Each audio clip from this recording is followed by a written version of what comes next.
We want to submit to you this morning that no matter your feelings on conflict, and we all have feelings on conflict, and most of them are negative, but whatever our feelings on conflict, they are an inseparable part of life. Conflict is an inseparable part of life. It's going to happen. No one, no matter how much you hate conflict, is going to be able to just get through life without having some. And that might actually dictate your style. Well, I hate conflict, so I just avoid it. But that is a way of doing conflict. Just running is a way of doing conflict. Yeah, there's one sure way to never have conflict, and that's just stay away from people. Yeah. Right? I mean, I say that, but it sounds funny, but some people, that actually is their way of like, I'm not going to fight with anybody because I'm not going to relate to anybody. Unfortunately, we're made to relate to one another. We're wired for relationships. We're wired for intimacy of some kind at some level.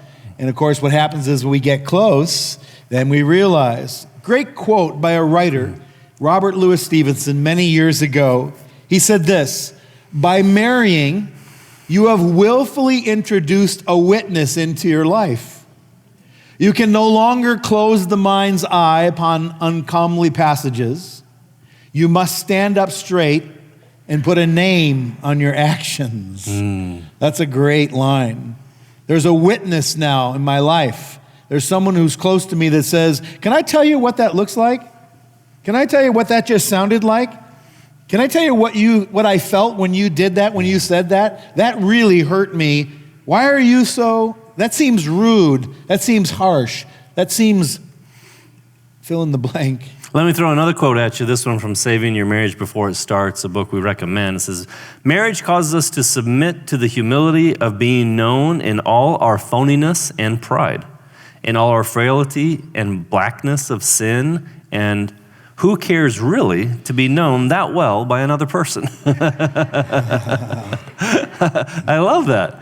And it really gets down to the heart of it. And it kind of points to something like, here's another issue that we deal with. Like, yeah, it's painful to be truly known by somebody because they do see the blind spots in our lives. The things that, in the other quote, it says uncomely. It's not a word we use very often. It just means ugly. The ugly parts of our life.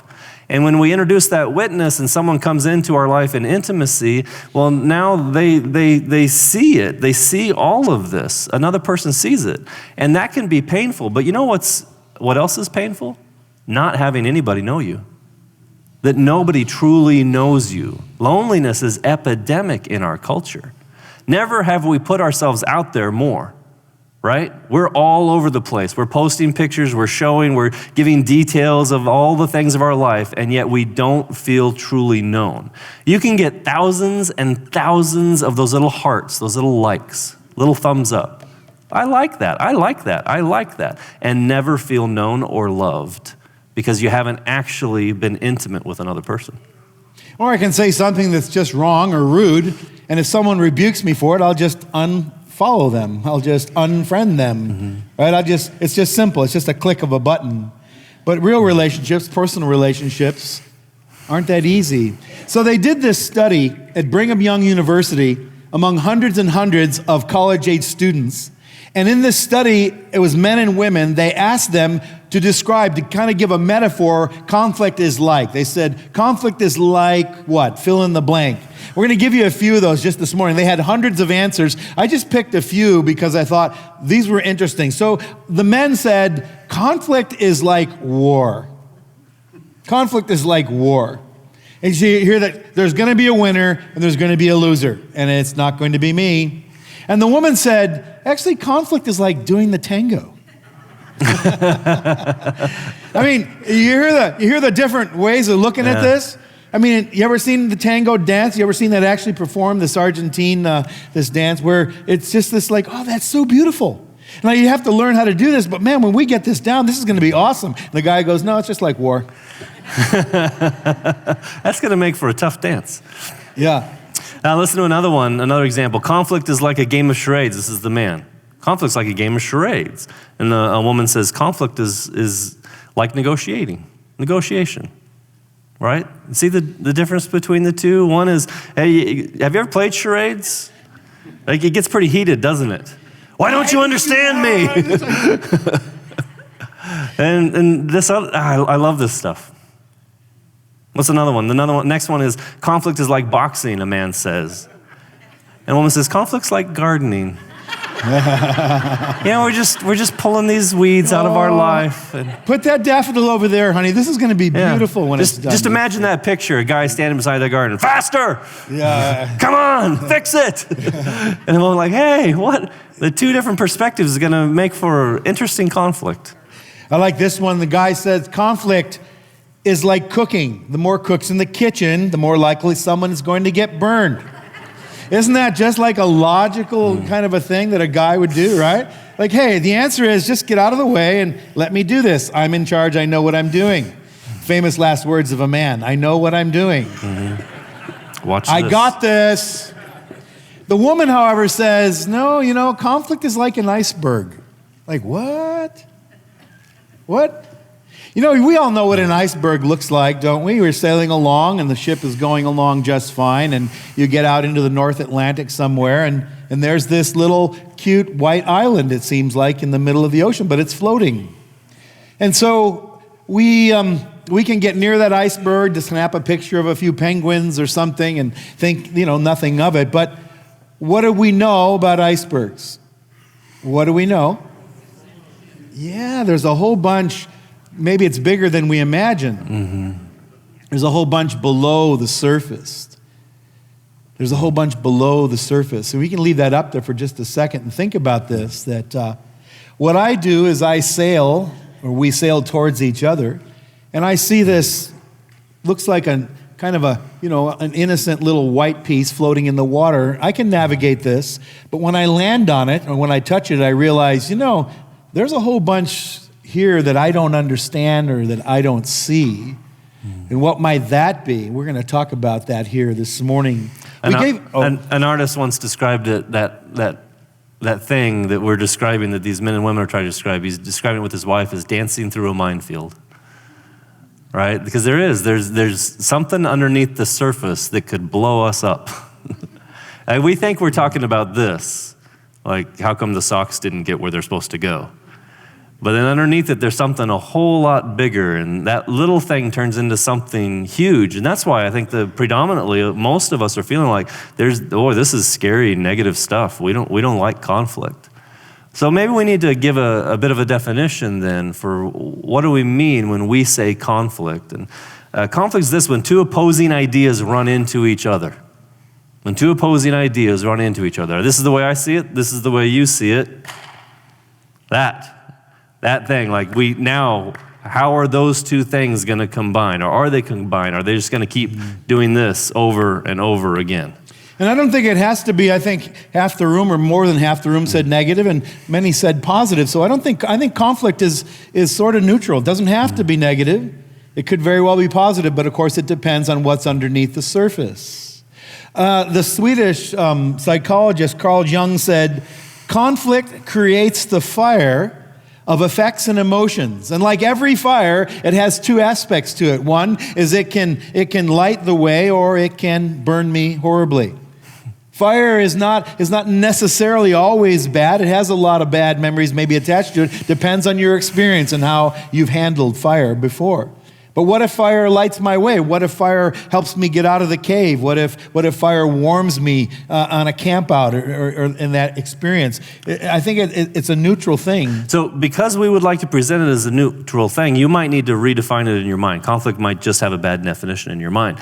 But we'd like to use another word for that, and we'd call that strife.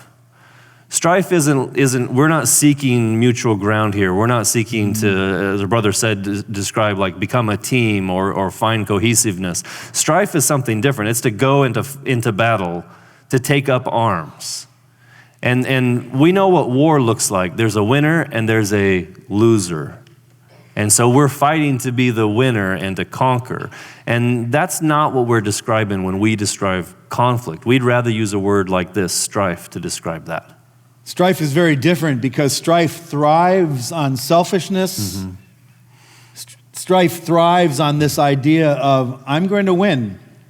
Some people, I think, they think they're engaging in conflict. They've gone beyond that already. What they're engaging in is strife. What they think they're good at is fighting. And I'm not sure that's a biblical definition for this. Now, what's below the surface? James would address this. In James 4, he really just nails it on the head. He says, where do you think all that strife comes from? Where does all that negative, that destructive or painful conflict come from? Do you think it just happens? It's almost like this very investigative question. Do you think it just happens? Think again. He says, they come about because you want your own way and you fight for it deep inside yourselves. So James seems to put his finger on something about the origin of where this is coming from. It's not from out there. It's not because of the way you put the toilet paper on the roll or dealt with the butter or parked the car, or it's not my mother-in-law. It's not. James seems to be saying that really the root of it is underneath the water deep inside of underneath the surface. It's something deep inside of me and you. So what happens if you don't know, though? Because that's the trick of what's on the surface is we don't know. We don't know what's under there. So in a way, in marriage, you're marrying the tip of the iceberg, you think, but you're getting the whole thing. And you'll spend the rest of your life exploring that whole thing. Like what came with me into marriage in myself that I didn't even know. Like, because we described earlier, I've got so many blind spots. I just didn't even know that was under there until someone kind of came into my life as a mirror and started to reflect some of those things about me. And I also didn't know that about you. Oh, I've learned something about you today.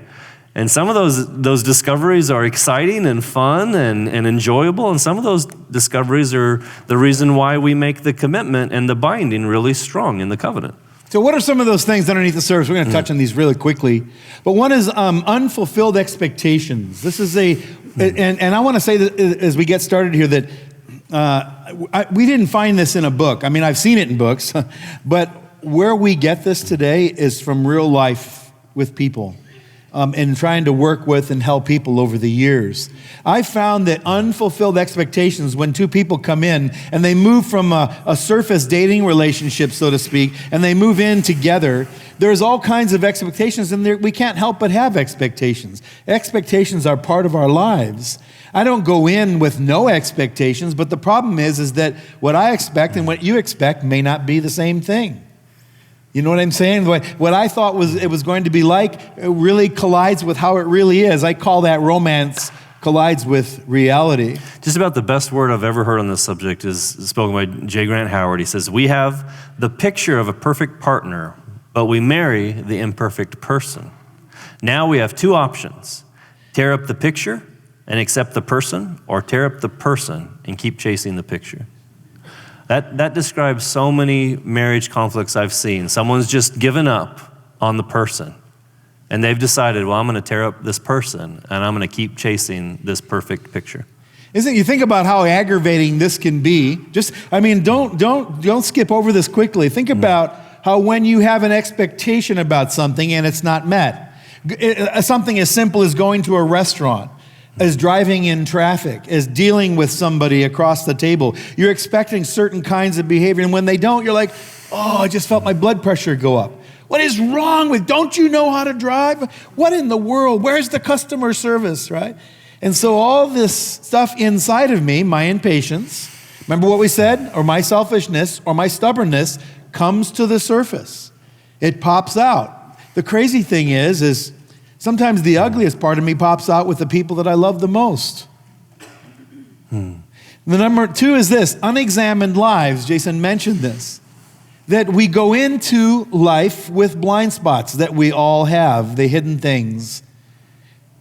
Everybody in the room has been shaped by your environment growing up. Better or for worse, positive or negative, everybody in the room, ourselves included, we've been shaped by the soup we were marinated in as we were growing up, if you will. The way we saw others do conflict, my heritage, my nationality, my environment in the home, the way my parents, my mother and father spoke to one another, the way siblings got along, maybe my dating history. All that is drug into the present relationship. And sometimes it creates these ideas that, man, do you realize that have you ever had anybody go, you sound just like your dad? Oh, that's frightening, good Lord. I've heard your mother say that. It's like, no, right? Don't use that in a fight, by the way. Yeah, that's not good. The next one is this, unskilled people. And I would say this is just our reality. We all come into marriage unskilled, all of us. There's nothing criminal or even sinful about being unskilled. It is the state of life to go from unskilled to skilled. But to not go after those skills, that's where the problem lies. And so we might be perfectly well-intentioned. I want to be a good partner. I want to be loving. But I don't know how. And that's why you'll hear us talk a lot around here about one of the first assignments that we have in this marriage is to learn some of the language of the other, the language of love. And we would argue that in Ephesians chapter 5, you find this assignment for every marriage, for the man to love the wife and for the wife to learn to honor and respect the husband. And that's a whole other teaching we've gone into deeply, but listen, that assignment has to be taken so seriously. You can't just say, well, that's never something that happened in my family and move on. That will choke and kill your relationship. You know, the unskilled, there's some skills you can just, you know what, we're never going to be good at this. I just can't figure out the omelet deal. I cannot make an omelet. I don't know what it is. The way they do it down at the restaurant. I've tried and tried, whatever it is, until you buy a special pan and a special spatula or whatever, special eggs, but you still can't make an omelet. You know what I mean? I think I see the problem. That's not a deal breaker. That's not, you don't mow the lawn the way my dad used to mow the lawn, or you can't, you don't mix those clothes up. What are you thinking? Colors with white. That's not a deal breaker. You track with me here. I don't think that's going to be enough to separate love. You guys are going to stick it through and like, you know what? You're so cute. The way you make that omelet, it's just really ugly, but you are so cute. Let's just eat this together. However, there are some skills that can become deal breakers. The fact that we don't know how to love each other and forgive one another, that's a learned skill. I don't mean it's a skill that like the omelet, but I mean it's a learned behavior that says, rather than respond to you in strife, rather than escalate this thing, rather than use my words to win or to hurt, I'm going to choose love. Rather than use my words to degrade you, I'm going to choose respect. And this is what Egerich says in the book, Love and Respect. He camps out on these two things. To love and respect are probably the two most important skills that you're going to learn between a man and a woman. Here's a couple quotes from that book. He says, a wife must feel loved for who she is, like she needs air to breathe. And when she doesn't get this, she negatively reacts. He likens it to love being the oxygen of a woman's soul. And when a woman is with a man who continues to do unloving things towards her, not according to him, according to her, it's like he is stepping on her air hose. You ever seen anybody, goofing around where you're holding them so they can't breathe? It's funny in the moment at first, but after a while, they start reacting very negatively, even violently. I can't breathe. Stop it. You're choking me. You're killing me. Stop it. And on the other hand, he says a husband needs to feel respected for who he is, despite his performance. That's called unconditional. A lot of times we want to be loved unconditionally, but our respect is conditional. But he says, actually, that's not true. He says, and if he doesn't get it, he reacts negatively.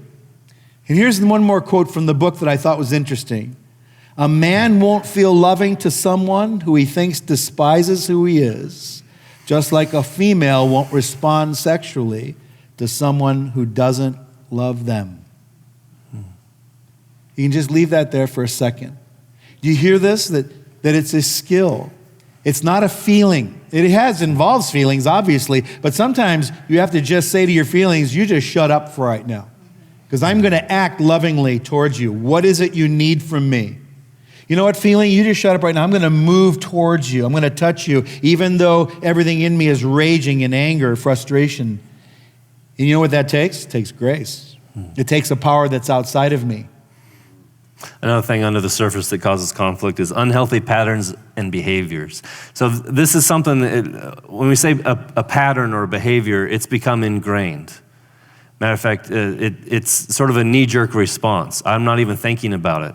It's become the way I respond without thinking. And the scripture says, Proverbs 29:22, an angry person stirs up conflict. A hot-tempered person commits many sins. You hear what's being described there? Like there's a person who's they are angry. It's become a pattern, a behavior of who they are. And unlearning patterns and behavior, we all know there's a whole industry around this.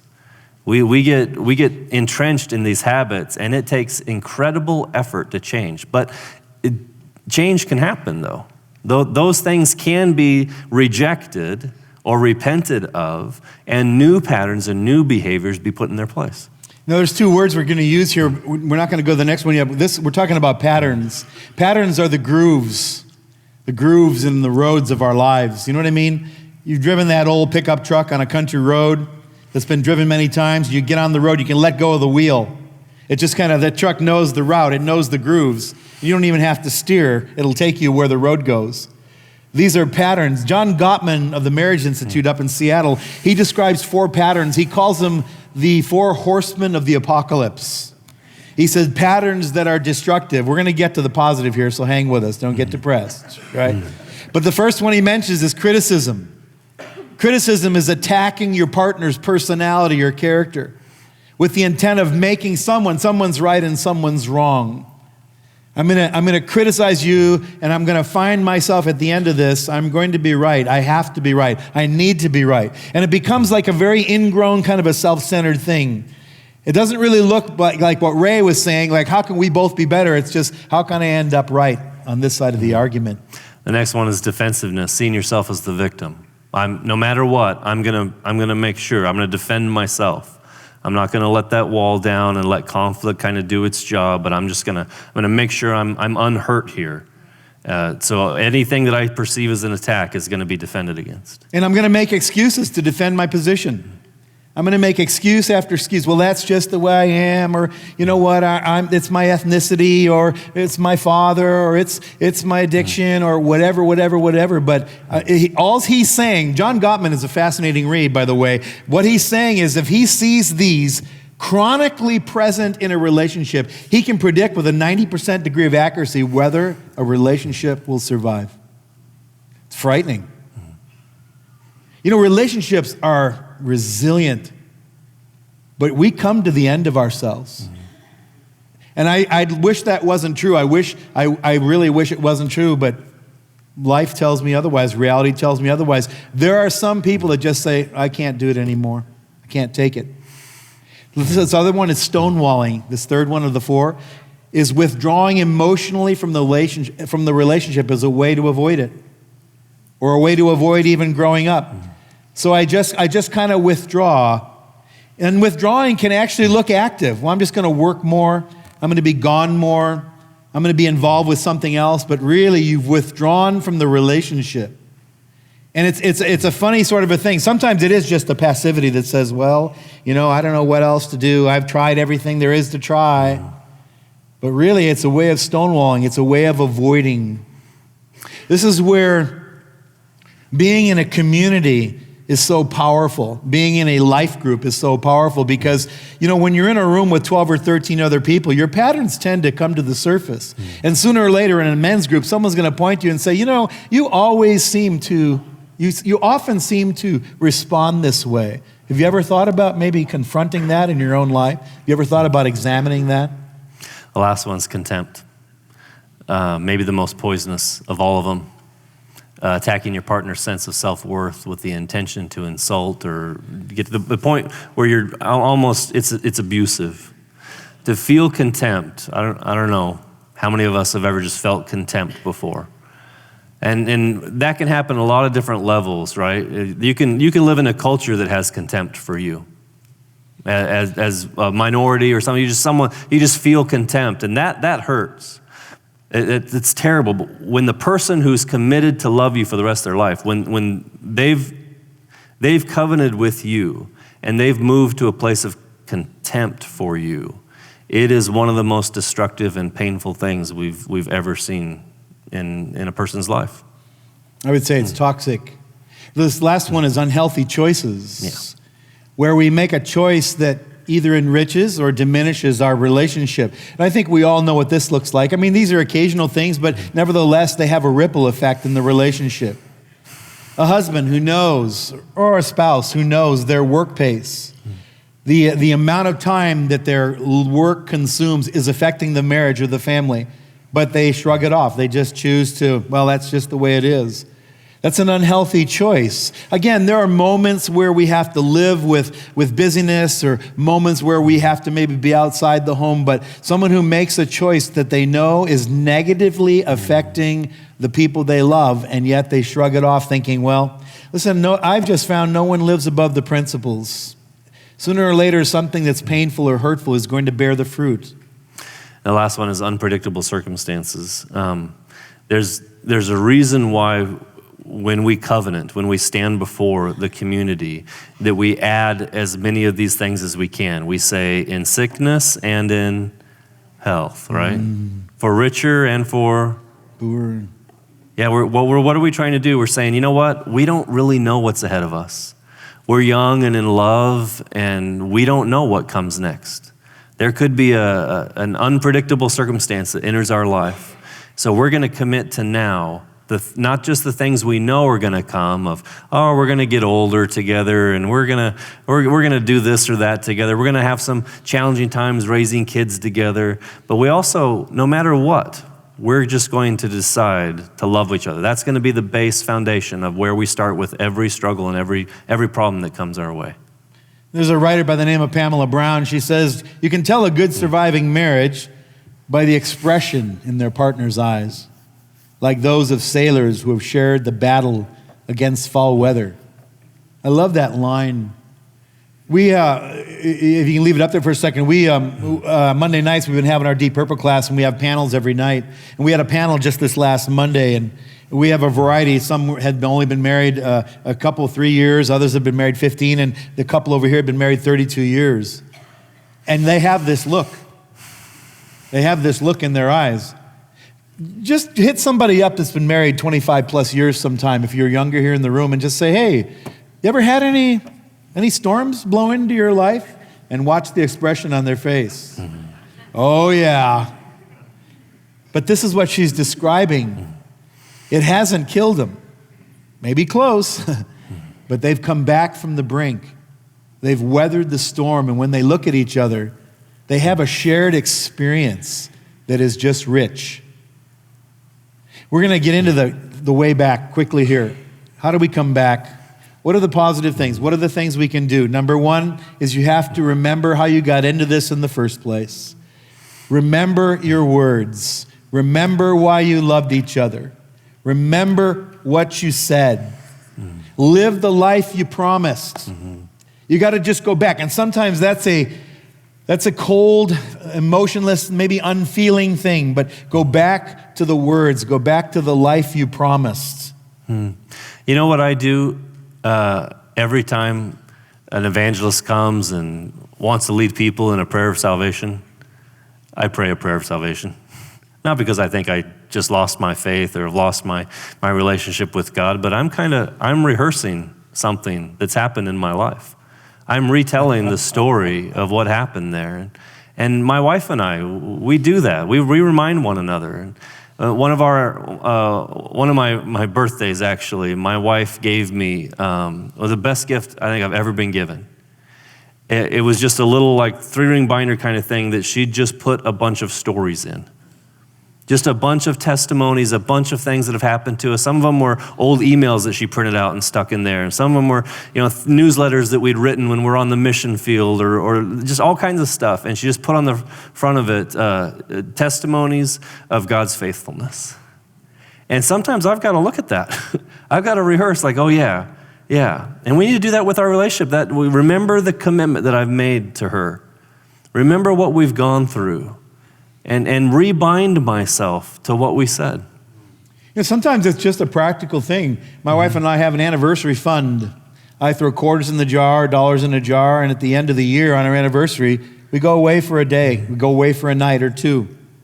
And I don't care, actually. I'm done caring what it costs because what we've got out of it outweighs anything we've paid. And what do we do on that weekend? We remind ourselves. We remember how we got into this. We reminisce about anniversaries past. We reminisce about even all the way back to the day we were married 41 years ago. We can remember those things. It's in not remembering that we get careless. It's in not remembering that we get almost calloused and we take each other for granted. There are times, this is why God created feast days in the Bible, why God created Sabbath, because he knew how terrible we were at remembering. So he said, stop, just stop working. And I want you just to meditate on my goodness. I want you to enjoy my creation. You know how easy it is to access that file in your head that says all the times they were wrong and you were right? Remember that? You know that file. You have that file. Every time a new conflict comes up, you're like, yeah, but last time, remember. That's so easy to access that file. What if we started a new file in our head? It said all the reasons I love my spouse. Yeah. All the reasons this is worth it. And we work just as hard, because it will take work to just, like in every quiet moment, just remind myself, kind of preach to myself, all right, this is why. This is why. Man, our news feed 24/7 will feed you just negative narratives all day long. The second one is take ownership. Take ownership. What do we mean by that is, I want to get the log out of my own eye before I fix the speck in your eye. Jesus would refer to this in Luke 6. He says, why do you see the speck in your spouse's eye, but you do not perceive the plank in your own eye? Can you picture, do you get the imagery there? I've got a little pair of tweezers on my Swiss Army knife, and I'm going to pick the speck out of my wife's eye. And Jesus said, actually, before you do that and ruin her eye, would you take the 4x6 that is sticking out of your head right now? I know that's kind of graphic, but that's what Jesus is saying. Before you think you're the eye surgeon, would you take the plank out of your own eye? He said, how can you say to your spouse, hey, honey, let me remove the speck when you don't see the plank in your own? He says, basically, that's hypocritical. So remove the plank, and then you'll be able to clearly see. That's going to be a lifelong process. You know what that does? We're so afraid of doing that, but let's actually lead to the next one. Choose humility. We're afraid if we do that last one, of take ownership. Well, if I admit that I'm wrong in this much, then they won't see that they're wrong this much. But what happens is when we choose humility, that breeds humility. Like every time I think, I think I can only own 10% of the wrong in this conflict. So I'm not going to do it. I'm going to wait for them to take their 90%. But if I'll just take the 10 and say, you know what? I know I was wrong in this area. I know I was. I responded terribly. Whatever you have to own, just own it. That's choosing humility. And you know what? That moves the other person to feel like, oh, this is safe now. This is a place where we can do this. We're going to now do this together. James 4:6 is where we started in James chapter 4. It says, God goes against the willful proud. God gives grace to the willing humble. You want God on your side in a conflict? Drop pride. Because he will be against you if you're prideful, and you will not win a conflict if God is against you. It will not happen. You may win the battle, but you're going to lose the war. And so God promises this grace. What is grace? By grace we're saved through faith, and that not of ourselves. It's the gift of God, lest anyone should boast. Grace was the power to fix what I couldn't fix. Grace was understanding. Grace was wisdom when I didn't have any. Grace was mercy when I deserved judgment. Think about all the things. You could go home just with this one. Think about all the things that grace brings.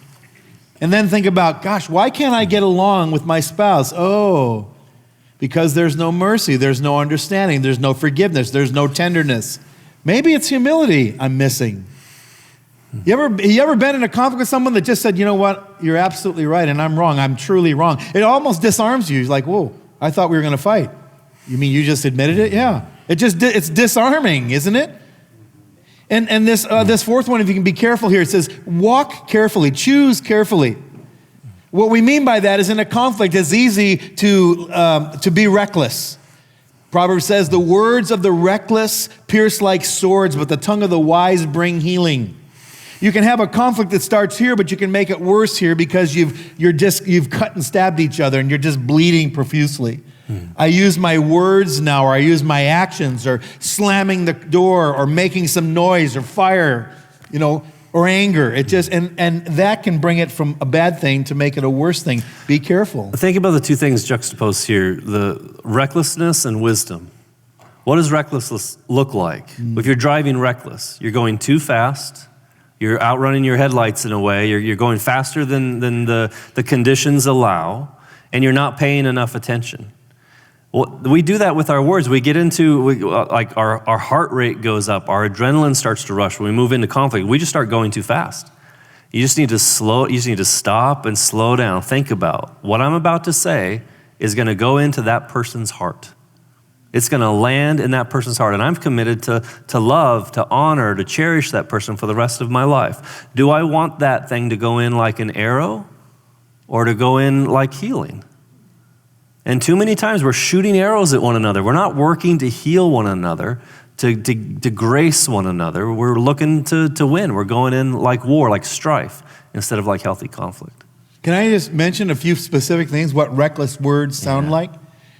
Destructive arguments, false agreements. Destructive arguments and false agreements. What do I mean by that? We have to understand the enemy of our souls hates marriage, because it reflects the kingdom of God like nothing else on the earth. And so he's waiting for us.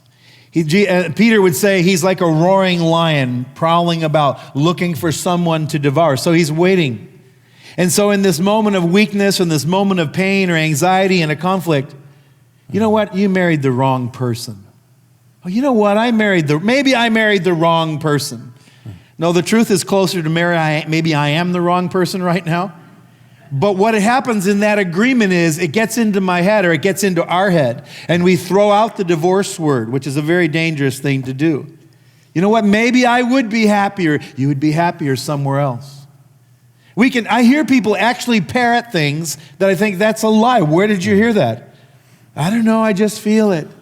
My soulmate is out there somewhere. My soulmate is out there somewhere. And you're not it. You're not him. You're not her. And then before you know it, man, your ex from college shows up on your Facebook feed. A miracle. What a coincidence.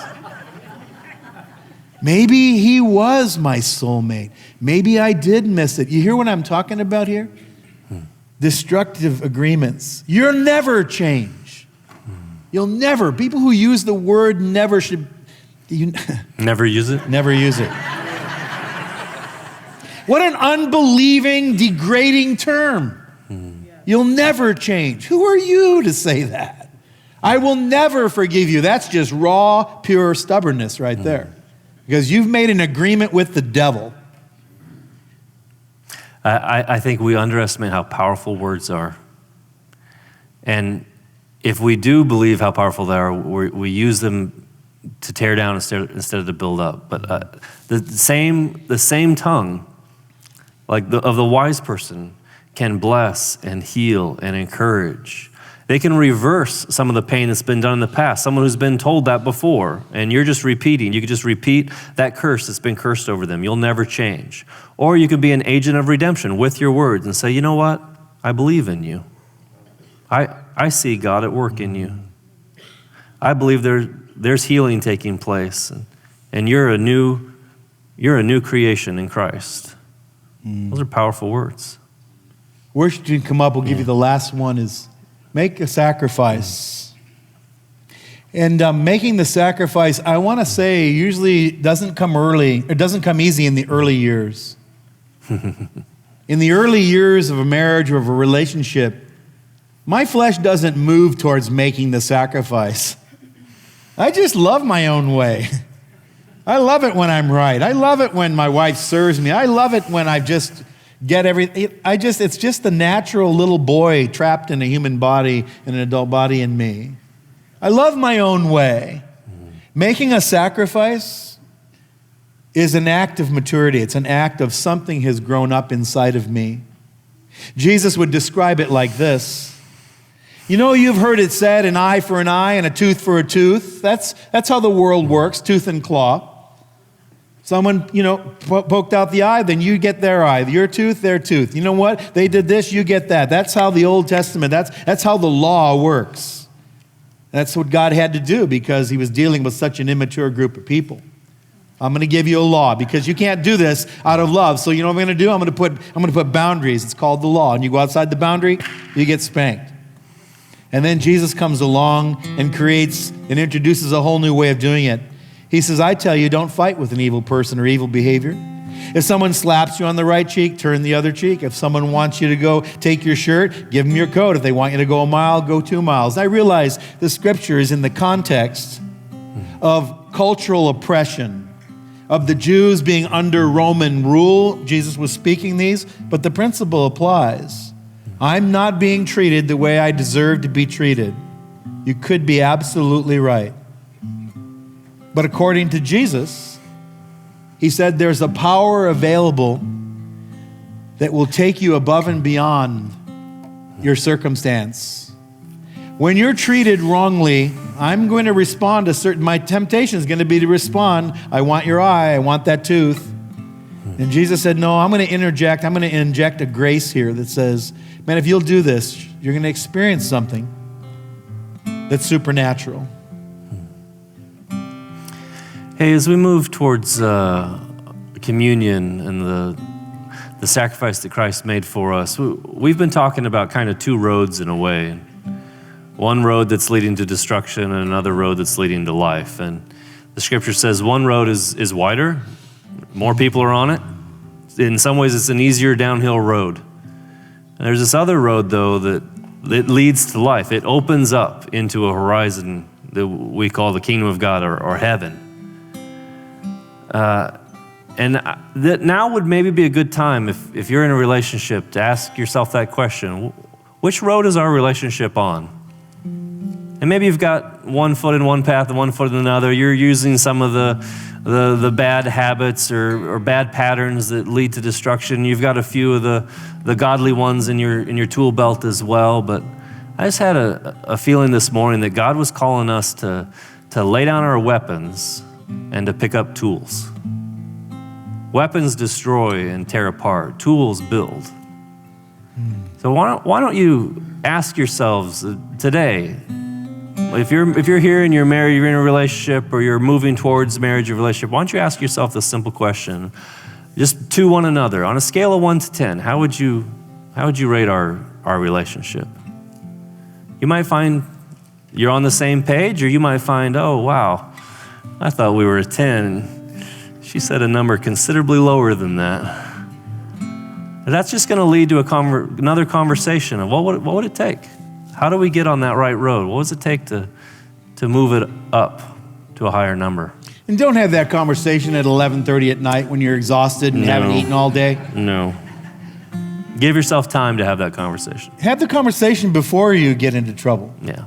Take this home with you and just look over the. If you want the notes from today, just let me know. I'll be happy to email. I'll put them on our webpage. Mm-hmm. If you want to just go back and look at the quotes, look at the scriptures, I'll put it up on our webpage. We'll give you anything we have. Mm-hmm. But there's so much at stake here. Mm-hmm. Do you realize how much is at stake here? Not just your marriage and your children, this community, a watching world that is just being shredded, torn apart by conflict, by pride and stubbornness. We have an opportunity to witness the gospel, to be a witness that the gospel changes my life. The gospel deals with the deep things that are underneath the surface. And I don't have to be a shipwreck waiting to happen. I can be an agent of healing. As you move towards the communion this morning, we'll pick up these elements, and we'll pick up, and then we'll wait till everyone is served. But as you pick them up, would you move towards these symbols of healing and restoration, reconciliation in our lives?